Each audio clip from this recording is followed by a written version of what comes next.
దర్శకుడు అనే పదానికి ఒక విలువని తెచ్చిన వ్యక్తి, దర్శకుడు కూర్చునే కుర్చీకి ఒక స్టార్ స్టేటస్ తీసుకొచ్చిన వ్యక్తి, దర్శకుడిని కెప్టెన్ ఆఫ్ ద షిప్ అని పిలిచేలా చేసిన వ్యక్తి, దర్శకుడు అంటే డైరెక్టర్ కాదు ఒక డిక్టేటర్ అని నిరూపించిన వ్యక్తి. అందుకే ఆయన జన్మదినోత్సవాన్ని పురస్కరించుకునే తెలుగు చిత్ర పరిశ్రమ దర్శకుల దినోత్సవంగా జరుపుకుంటుంది.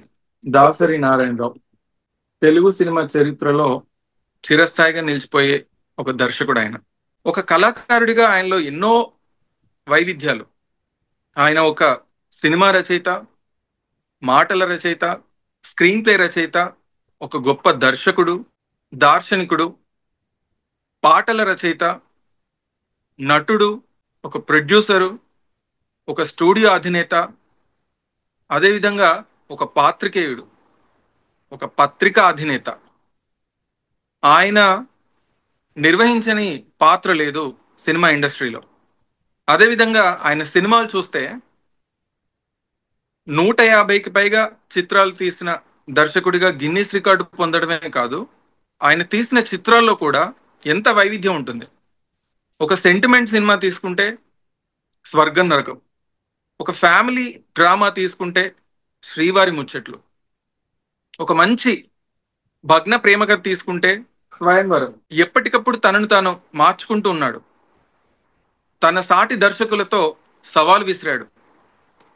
రాఘవేంద్రరావు గారు 50 ఏళ్ళు దాటిన ఎన్టీఆర్తో వేటగాడు తీస్తే నాకేం తక్కువ అని 60 ఏళ్ళు దాటిన అక్కినేనితో శ్రీదేవిని హీరోయిన్ గా పెట్టి ప్రేమాభిషేకం తీశారు. ఇండస్ట్రీ హిట్ కొట్టారు.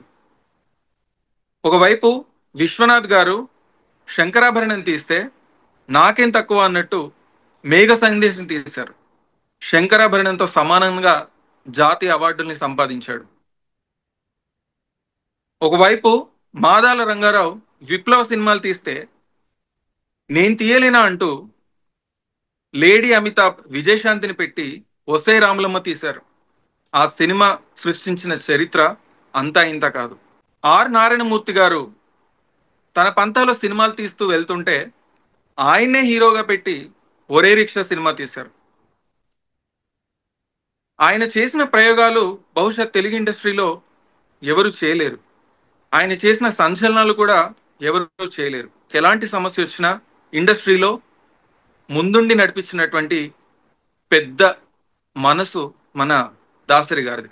దాసరి గారి మరణం తెలుగు చిత్రసీమకు తీరని లోట.